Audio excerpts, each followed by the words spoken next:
Ya, Assalamualaikum warahmatullahi wabarakatuh.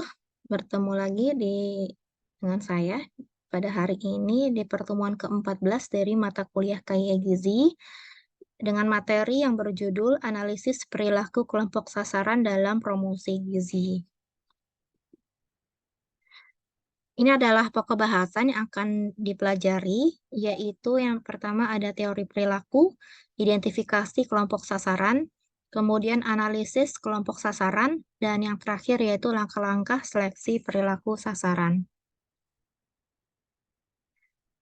Baik, berikutnya yaitu ada pengertian dari perilaku manusia, yaitu adalah aktivitas yang dilakukan oleh manusia.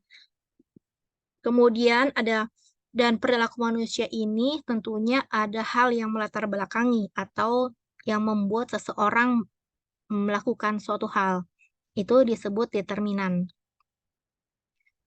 Ya, nah dalam istilah kesehatan disebut dengan determinan. Kemudian eh, ada analisis perilaku, yaitu ilmu yang mempelajari tentang peristiwa yang ada di masyarakat, terutama yang berkaitan dengan kebiasaan hidup dalam masyarakat serta faktor yang melatar belakangi perilaku tersebut.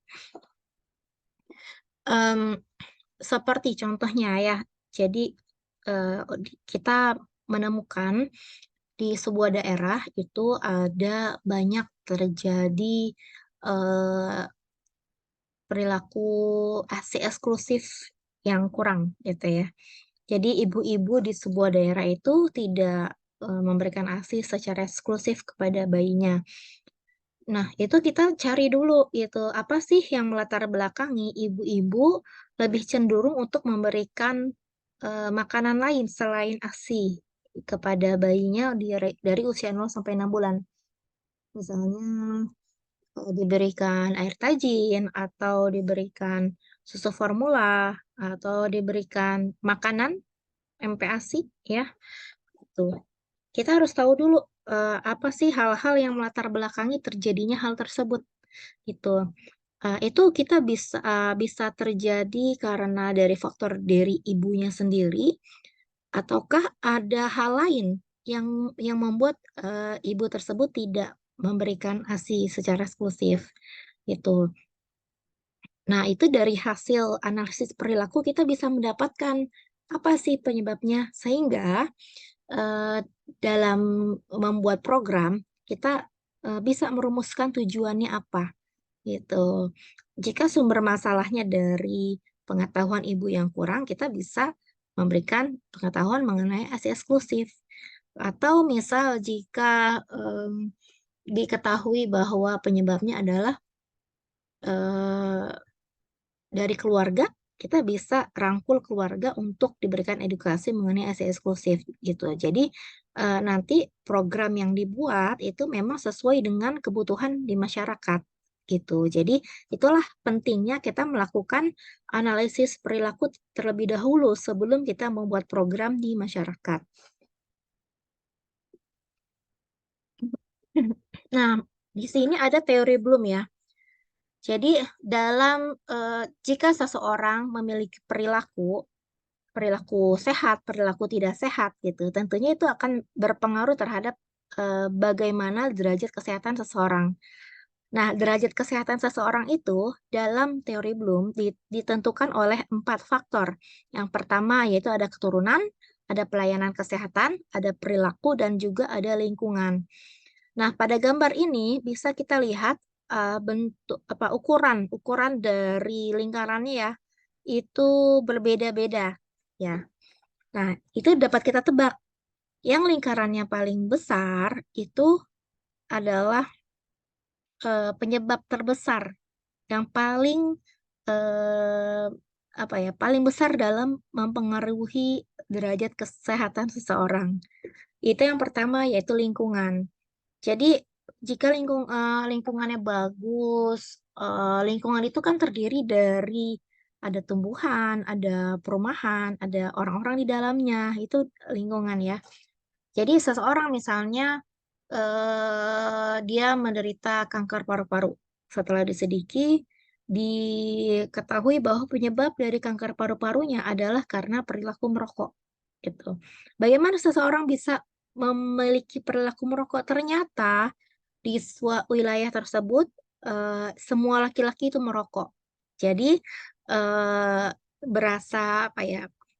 Jadi yang memang yang namanya laki-laki itu ya misalnya mereka kumpul bersama itu sambil merokok gitu. Kalau tidak merokok ya berarti tidak masuk ke dalam kelompok mereka gitu. Itu dari lingkungan ya, atau misalnya dipengaruhi kalau tidak merokok berarti nggak nggak maco gitu ya, seperti itu. Nah, lingkungan itu eh, bisa berdampak ada dua sih, ada positif bisa juga negatif. Kalau tadi kan contoh negatifnya ya. Kalau positifnya mungkin di lingkungan di sebuah lingkungan sebuah daerah lingkungannya itu orang-orangnya itu suka olahraga gitu. Sehingga banyak jarang terjadi penyakit di wilayah tersebut karena mereka gemar berolahraga bersama gitu. Nah, itu lingkungan. Jadi bisa berpengaruh buruk, bisa juga berpengaruh baik gitu. Kemudian ada perilaku. Ya, jadi bagaimana derajat kesehatan seseorang itu dipengaruhi oleh bagaimana perilaku dia. Kalau kita suka makan makanan yang berlemak, itu tentu akan ada dampaknya, misalnya terjadi obesitas gitu. Kemudian kalau kita misalnya suka makan makanan yang manis, tinggi gula, tinggi karbohidrat, bisa jadi menderita diabetes mellitus. Itu dari perilaku kita sendiri, gitu. Itu penyebab derajat yang mempengaruhi derajat kesehatan yang nomor dua terbesar. Kemudian yang ketiga itu pelayanan kesehatan, di mana pelayanan kesehatan ini menjadi apa ya, menjadi hal yang sangat penting juga gitu ya. Misalnya nih, ada seseorang seharusnya dia itu bisa apa ya, bisa sehat gitu, bisa diselamatkan. Tetapi karena pelayanan kesehatannya tidak mudah dijangkau dari sisi lokasi, misalnya kalau ke tempat pelayanan kesehatan itu kita harus mendaki bukit gitu. Dan juga tidak ada alat transportasi yang memadai untuk ke sana, sehingga semestinya dia bisa sembuh tetapi tidak bisa tertangani dan juga banyak banyak masyarakat yang memilih untuk tidak apa ya tidak berobat di pelayanan kesehatan karena memang jaraknya yang jauh dan sulit untuk digapai itu. Kemudian selanjutnya ada keturunan. Nah, jadi kalau misalnya penyakit diabetes mellitus ya itu selain karena perilaku seseorang bisa juga karena genetik gitu. Cuma ternyata dari keempat faktor ya dalam teori Bloom ini, yang paling kecil dalam menyumbang derajat kesehatan seseorang itu adalah keturunan. Jadi kita jangan berpaku, oh misalnya orang tua saya sakit diabetes mellitus, ya mungkin saya bakal sakit. Enggak. Jadi rantai keturunan itu dapat diputus itu. Jadi jangan berpikir oh kita juga pasti akan seperti itu. Kita bisa memutus rantai keturunan itu dengan apa ya? Dengan berperilaku yang positif. Kalau misalnya kita tahu nih, kita sudah memiliki apa ya? Memiliki genetik orang tua mengalami apa sakit diabetes mellitus. Jadi besar kemungkinan ya memiliki kemungkinan ya yang lebih besar dibandingkan mereka yang orang tuanya tidak diabetes mellitus untuk juga mengalami diabetes mellitus. Tapi kalau kita eh, memiliki perilaku yang bagus, kita jarang makan dan minuman yang manis gitu, kita makan makanan yang sehat, gemar berolahraga, memiliki teman-teman yang memiliki apa suka berolahraga bersama, kemudian lingkungan pun mendukung ada kegiatan berolahraga bersama setiap sepekan sekali gitu. Dan itu bisa menjadi tidak sakit gitu, tidak. Jadi yang kalau orang tua kita sakit, sakit tersebut bukan berarti kita juga pasti mengalami sakit tersebut. Itu tergantung bagaimana kita menjaga diri kita gitu. Jadi seperti itu. Nah, kemudian kita masuk ke teori perilaku. Dalam pada hari ini kita akan mempelajari 4 teori perilaku, yaitu ada teori ABC, kemudian ada teori Precede-Proceed, ada teori behavior intention, dan juga thought and feeling. Sebenarnya ada ya, teori perilaku itu ada banyak, tetapi untuk di mata kuliah ini kita cukup berkenalan dengan 4 dulu ya. Ini. Nah, kemudian ini kita bisa lihat yang pertama yaitu ada teori ABC. Ini diperkenalkan oleh Sulzer, Azaroff, dan Meyer pada tahun 1977. ABC itu merupakan singkatan dari antecedent, behavior, dan consequences. Yang dimaksud dengan antecedent adalah pemicu yang menyebabkan seseorang berperilaku akibat kejadian-kejadian di sekitar kita. Kalau tadi di slide-slide awal kita sudah mempelajari ya bahwa yang menyebabkan seseorang berperilaku itu adalah namanya determinan ya. Ya, jadi kita bisa menyamakan antecedent ini adalah determinan. Kemudian antecedent ini dia menyebabkan seseorang berperilaku suatu hal ya. Nah, behavior tersendiri bisa kita artikan sebagai tindakan terhadap adanya pemicu yang berasal dari lingkungan. Tadi ya, jadi seseorang itu bisa melakukan tindakan itu dari lingkungan, dari pengaruh lingkungan. Selanjutnya consequences. Consequences adalah dampak dari perilaku yang dilakukan gitu. Nah, consequences ini bisa berakibat dua, yaitu bisa positif, bisa negatif. Berikutnya ada teori Precede-Proceed ya. Nah, teori Precede-Proceed ini diperkenalkan oleh Lawrence Green, di mana dalam teori ini disebutkan bahwa perilaku dipengaruhi oleh 3 faktor. Yang pertama predisposing, yang kedua enabling, yang ketiga reinforcing. Predisposing itu maksudnya adalah faktor yang memang sudah ada pada dirinya.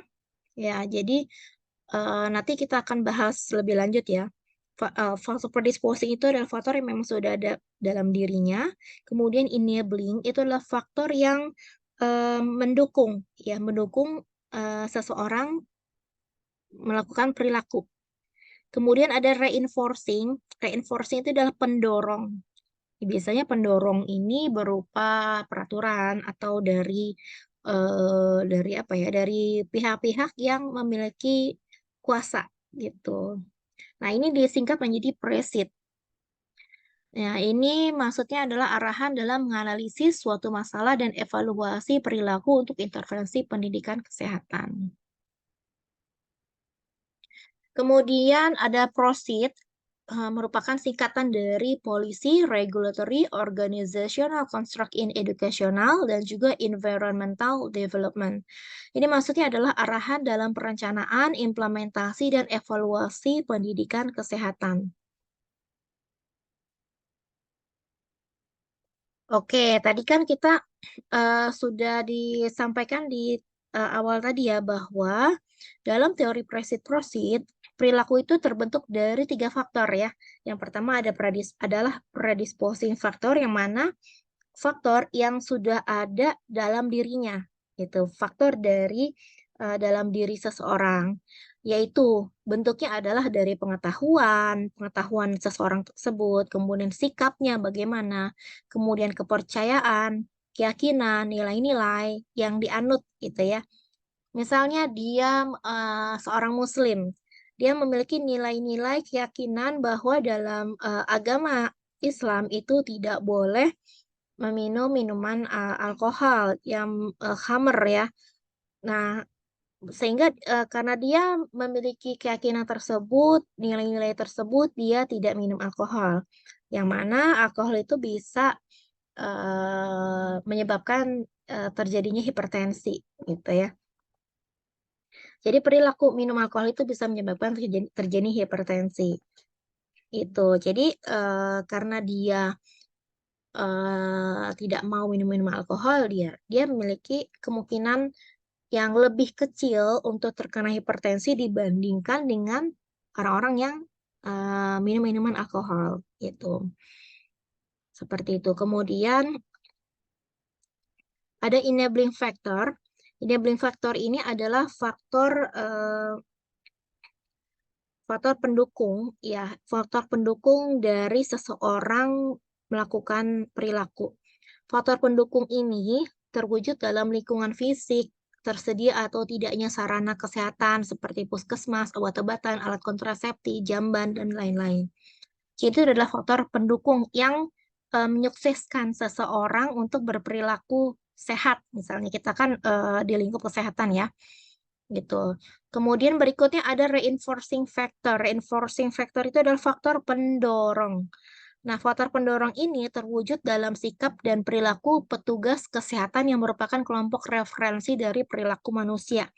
Gitu. Jadi, misalnya petugas kesehatan itu kerap memberikan penyuluhan, kemudian apa ya, mereka gercep ya, gercep, bergerak cepat gitu ya untuk misalnya ada kasus stunting di sebuah daerah misalnya.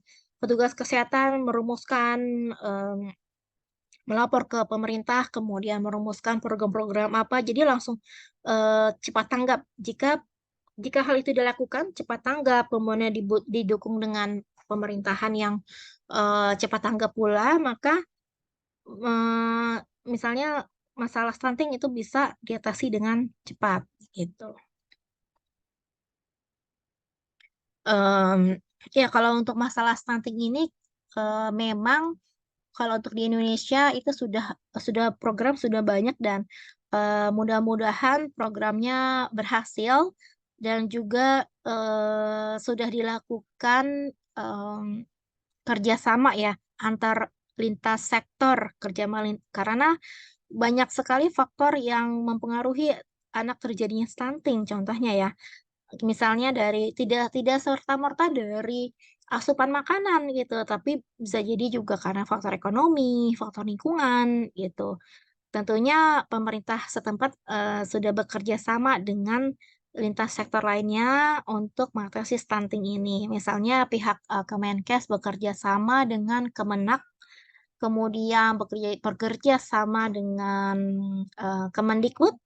Kemendikbud itu jadi juga ada program ke sekolah-sekolah gitu. Kemudian karena di sekolah itu kan ada anak sekolah, ada remaja. Yang remaja itu yang kelak akan menjadi catin gitu kan. Catin nanti juga akan menjadi seorang ibu, seorang bapak gitu. Jadi yang akan melahirkan generasi berikutnya itu. Kalau misalnya dari anak-anak sekolah sudah disasar untuk diberikan edukasi yang baik, edukasi kesehatan yang baik, maka insya Allah kelak ketika mereka menjadi orang tua itu bisa dipraktekkan gitu ilmu-ilmu kesehatannya yang mereka dapatkan sejak masa sekolah. Oke, berikutnya ini adalah contoh ya. Contoh seorang bapak sebagai kepala keluarga akan membangun sumur, WC, dan kamar mandi di rumahnya yang sebelumnya ia dan keluarganya buang air di pinggir kali. Kenapa? Jadi ada perubahan ya, yang tadinya buang air di pinggir kali, sehingga seorang bapak itu berubah membangun sumur dia. Karena dia tahu mandi dan buang air besar di kali itu tidak sehat. Air sumur dan membuang air di jamban itu lebih sehat. Itu adalah predisposing faktornya ya. Jadi sesuatu yang memang ada di diri dia gitu ya. Untuk dia berperilaku sehat. Berperilaku tertentu ya. Tapi karena kita sekarang berbicara tentang kesehatan, maka berperilaku sehat. Kemudian ia punya uang untuk membangun sumur, kamar mandi, dan WC, dan bahan bangunan pun tersedia. Itu adalah enabling factor, faktor pendukungnya. Kemudian adanya surat edaran dari kelurahan agar setiap warga memiliki sumur dan jamban di rumahnya. Itu adalah reinforcing factor atau ya bisa dikatakan itu adalah paksaan ya gitu ya dari orang yang memiliki kuasa itu.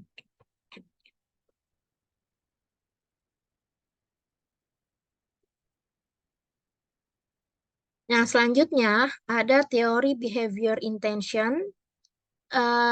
Ini dalam teori ini dijabarkan bahwa perilaku kesehatan seseorang dipengaruhi oleh yang pertama, niat seseorang untuk bertindak sehubungan dengan kesehatan atau behavioral intention, kemudian dukungan dari masyarakat sekitarnya, social support, ada atau tidaknya informasi atau fasilitas kesehatan, kemudian kebebasan dari individu untuk mengambil keputusan, kemudian situasi yang memungkinkan ia bertindak atau tidak bertindak. Nah, untuk poin nomor 4 itu biasanya agak sulit untuk dimiliki oleh ibu-ibu ya. Misalnya untuk memberikan ASI eksklusif, kadang seorang ibu tidak bisa memutuskan sendiri gitu. Misalnya ada suami yang melarang atau ada orang tua yang melarang gitu, karena orang tua dari ibu ya. Karena pada dasarnya setiap orang tua dari ibu atau kakek nenek dari cucunya ya, itu menginginkan cucunya sehat gitu. Namun eh, masih kurang pengetahuannya gitu. Kalau kalau dulu memang berpikir bahwa yang sehat itu bayi baru lahir tuh sudah diberikan makanan. Tujuannya adalah agar mereka kenyang. Tapi kenyataannya itu bisa merusak sistem pencernaannya gitu ya. Jadi kadang ibunya memang mau untuk memberikan ASI eksklusif, tetapi memiliki hambatan di keluarga itu.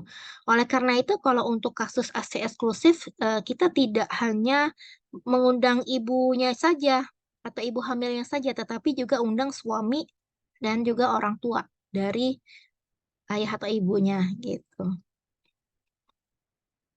Agar juga mendapatkan pencerahan mengenai ASI eksklusif gitu.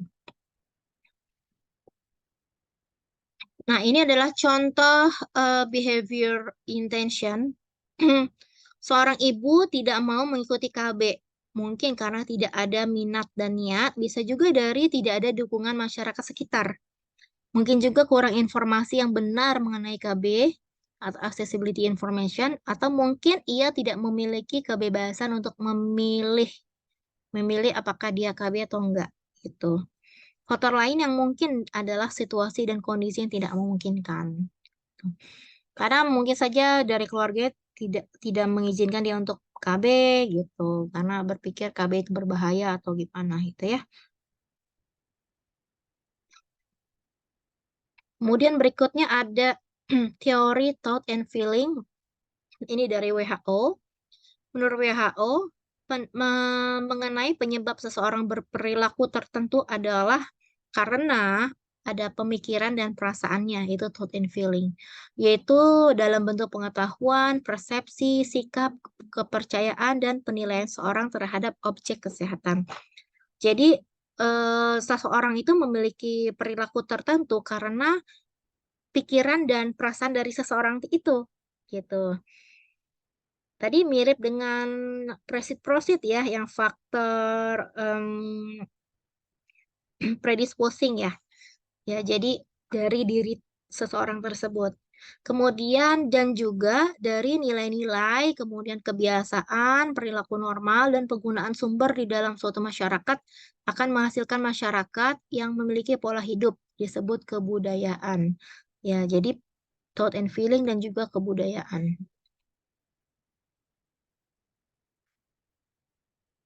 Nah, ini pengetahuan itu diperoleh dari pengalaman sendiri atau orang lain, kepercayaan diperoleh dari orang tua, kakek nenek. Misalnya wanita hamil tidak boleh makan ikan. Itu adalah kepercayaan ya di daerah tertentu ya. Padahal ikan itu merupakan sumber zat besi yang sangat baik, sumber protein yang sangat baik yang sangat dibutuhkan oleh ibu hamil dan juga janinnya. Begitu. Kemudian sikap menggambarkan suka atau tidak suka seseorang terhadap objek. Kemudian nilai dalam bermasyarakat selalu ada yang menjadi pegangan, referensi adalah orang yang menjadi panutan, sumber daya itu fasilitas, uang, tenaga, waktu, dan sebagainya.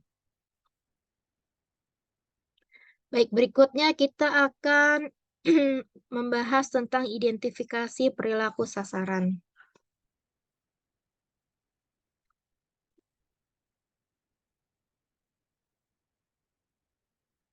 Nah, identifikasi perilaku sasaran adalah membagi sasaran ke dalam beberapa kelompok untuk menyesuaikan pendekatan-pendekatan ke setiap kelompok.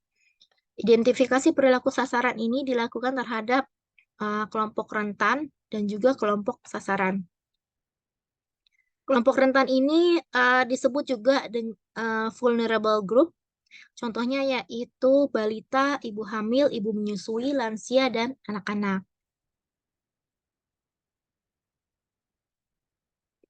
Nah, selanjutnya kita menentukan target primer, sekunder, dan tersier. Primer itu adalah orang-orang yang memiliki perilaku yang akan kita ubah. Jadi seperti sasaran utama gitu ya. Kemudian sasaran sekunder itu adalah kelompok yang mempengaruhi target primer dalam mengambil keputusan. Misalnya nih, kalau ibu ibu hamil dalam ibu hamil itu dalam mengambil keputusan bisa saja dipengaruhi oleh orang-orang di sekitarnya, seperti suami, kemudian orang tuanya, gitu ya, atau mertuanya. Nah, orang tua dan mertua dan juga suami dari ibu hamil tersebut disebut dengan target sekunder karena mereka adalah yang turut mempengaruhi target primer dalam mengambil keputusan. Kemudian target tersier adalah orang-orang yang dapat memudahkan proses komunikasi dan perubahan perilaku gitu. Contoh dari target tersier ini adalah misalnya kepala daerah, kemudian petugas kesehatan, bukan petugas kesehatan, target tersier ini mereka yang memiliki wewenang untuk mengeluarkan peraturan, misalnya menteri, presiden, kepala daerah, gitu ya.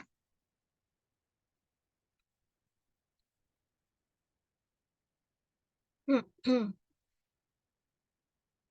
Contoh ini adalah pencegahan KIP pada balita.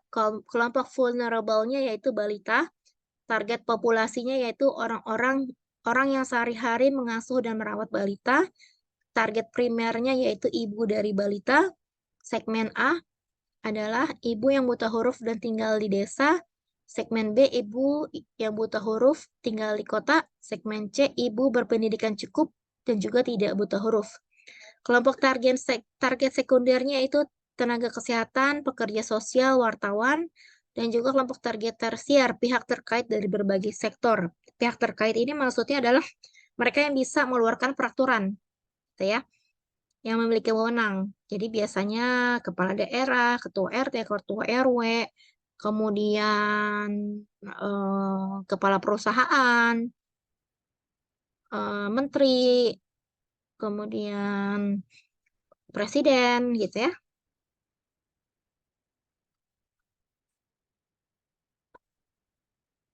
Oke, berikutnya yaitu analisis perilaku sasaran.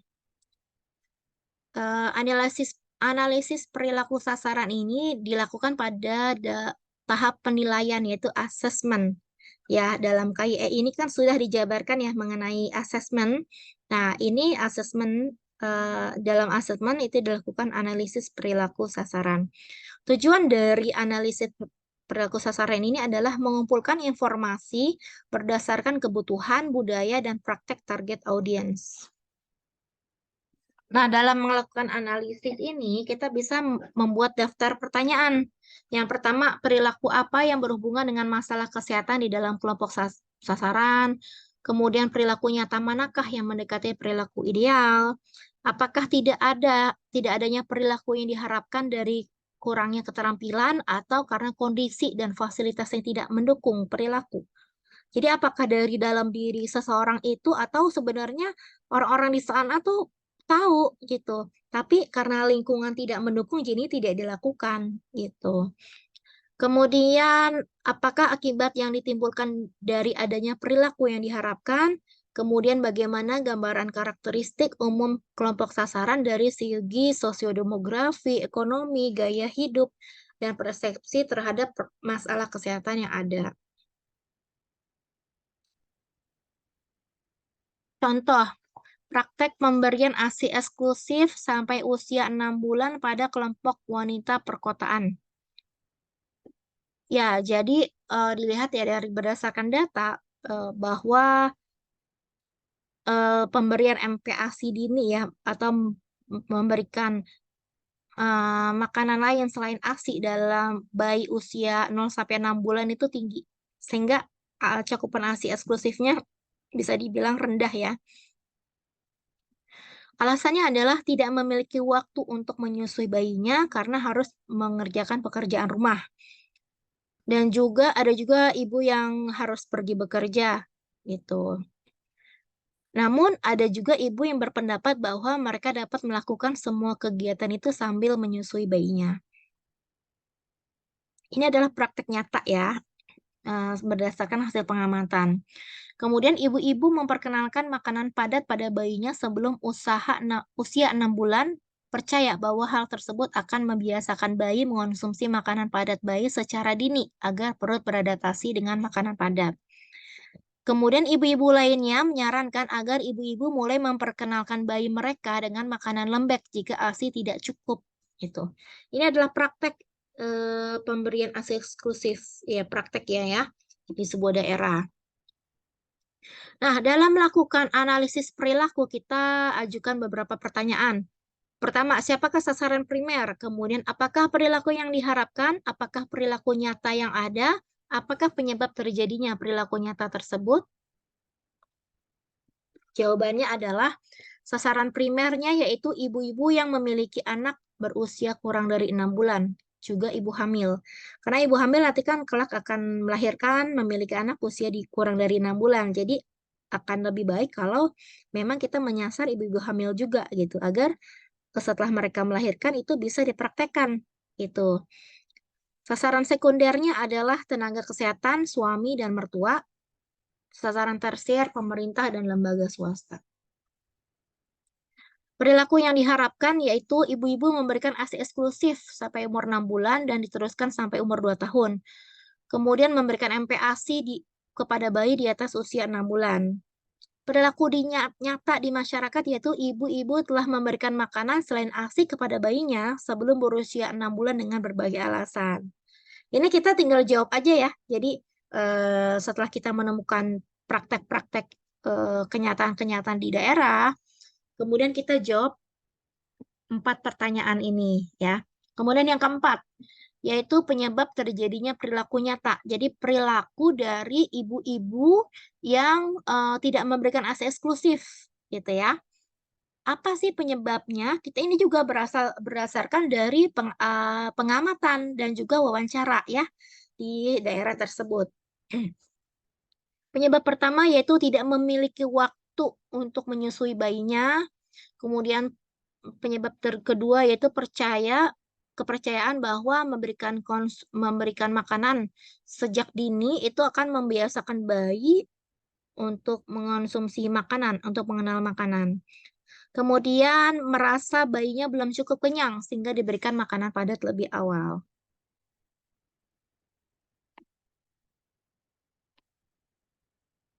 Jadi seperti itu ya. Jadi dari fakta-fakta yang ada kita kelompokkan dulu. Kita masukkan perilaku nyatanya mana, perilaku yang diharapkannya mana, kemudian siapa sasaran primer, sekunder, tersier, itu. Seperti itu ya. Ini adalah langkah-langkah dari seleksi perilaku sasaran. Yang pertama, mengkaji ulang data pada kelompok sasaran, kemudian mengkaji ulang perilaku ideal yang diharapkan pada kelompok sasaran. Jadi kalau misalnya perilaku nyatanya adalah ibu-ibu memberikan makanan selain ASI kepada anaknya dari usia 0 sampai 6 bulan, berarti perilaku yang diharapkan itu adalah ibu-ibu memberikan ASI secara eksklusif gitu ya. Kemudian menyeleksi perilaku kelompok sasaran yang tidak layak untuk diadopsi. Jadi misalnya di dalam perilaku, jadi perilaku di masyarakat itu kita catat semuanya. Jadi bakal kesaring tuh, ada perilaku yang positif, ada juga perilaku yang negatif gitu. Kita catat semuanya. Jadi kita kita bisa ambil, kita pelajari perilaku positifnya, kita buang perilaku negatifnya. Kemudian melakukan pretest terhadap perilaku pada kelompok sasaran dengan cara diskusi kelompok terarah dan pengamatan terhadap perilaku nyata. Oke, sudah sampai di sini. Cukup sampai di sini materi mengenai analisis kelompok sasaran. Mudah-mudahan bisa dipahami dengan baik, dan bermanfaat, nanti, untuk di mata kuliah ini dan juga, kelak ketika kalian sudah lulus ya dari UMJ ini. Oke. Baik, terima kasih atas, waktunya yang telah diberikan, atas perhatiannya. Saya minta maaf, apabila ada kekurangan dalam menyampaikan, materinya. Wassalamualaikum warahmatullahi wabarakatuh.